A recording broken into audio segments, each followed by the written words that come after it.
On a du thé, mais on n'a pas de... Boule de geisha. On n'a pas de boule de geisha. Une boule à thé. Une boule à thé, voilà. On a oublié la boule à thé. C'est la technique Lost in the Swell. Le thé dans le t-shirt et dans l'eau.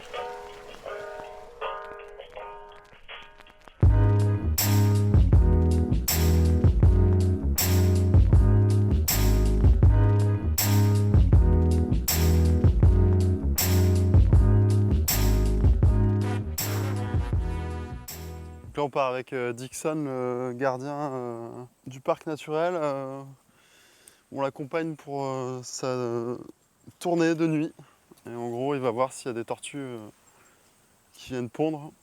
Donc c'est cool, j'espère qu'on aura la chance d'en voir une. Et sinon il me disait qu'au mois de novembre ils ont tué un crocodile qui faisait plus de 3,50 m ici. Et là on vient d'en voir un autre. On l'a vu marcher devant nous et faire un bond de 3 mètres en arrière quand il a vu le crocodile. C'est vrai que c'est assez difficile de se mettre en tête qu'il y a des crocos comme ça ici, là, sur une plage paradisiaque avec des palmiers. Donc en fait, ça fait 20 ans qu'ils travaillent là, depuis la création de la réserve en 1995. Et il nous a dit que la mer, due au changement climatique, a gagné 10 mètres sur l'île. Depuis le mois de novembre, en gros, là, la partie où il y avait l'arbre, ça a perdu 4 mètres. 4 mètres de sable.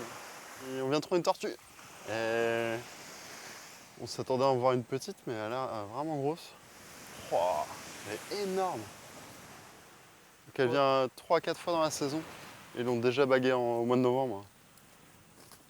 It's a small fala or big fala? Ah, the biggest, ok. Ah, je caressais ma première tortue. Ah, c'est monstrueux quoi. Allez ma cocotte, trouve un bel endroit pour me plaindre d'eux.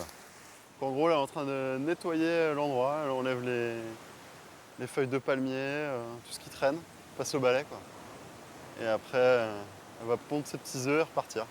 Apparemment, elle n'a pas trouvé de bon endroit. Donc elle repart en mer et elle reviendra sûrement demain.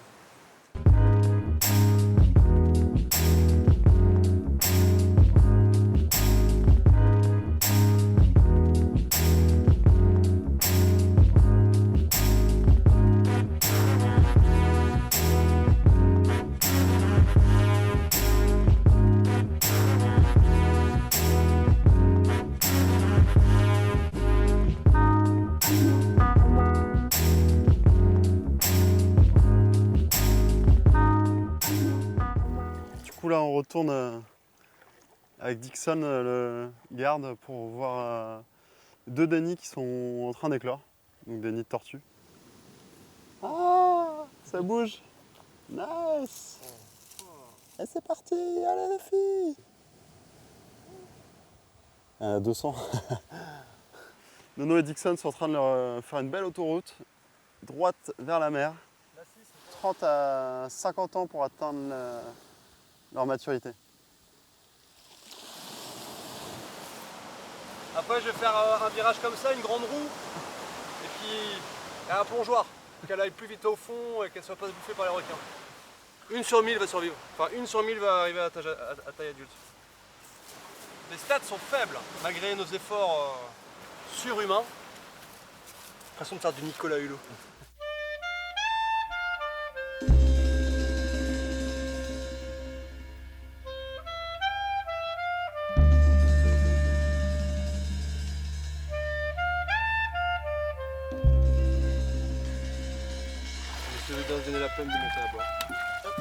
Nous avons encore soif de surf et de découverte. Du coup, nous nous fixons comme objectif d'examiner chaque île, chaque barrière de corail, à l'extrême pointe nord-ouest de Santa Isabel.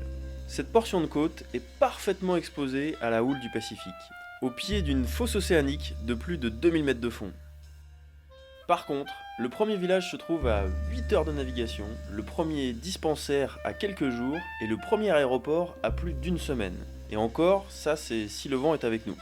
Nous sommes seuls au monde, avec comme guide le petit Goualaz. Alors comment est-ce que tu testes la solidité de Goualaz? Bah écoute, j'ai une technique bien particulière.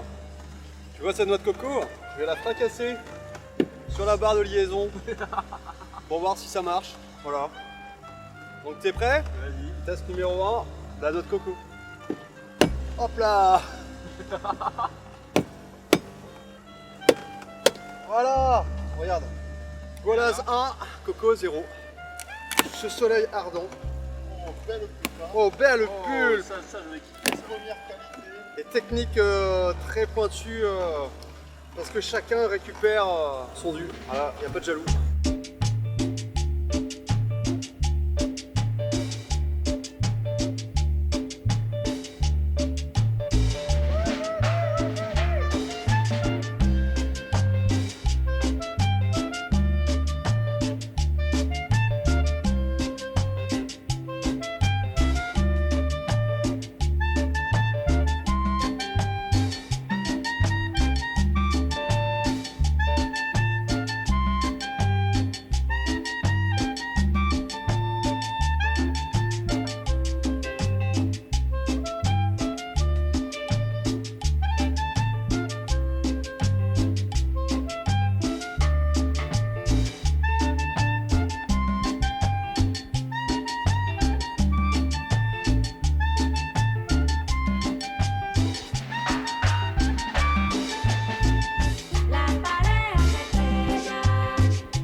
Il retire. Oh, il a pété, putain!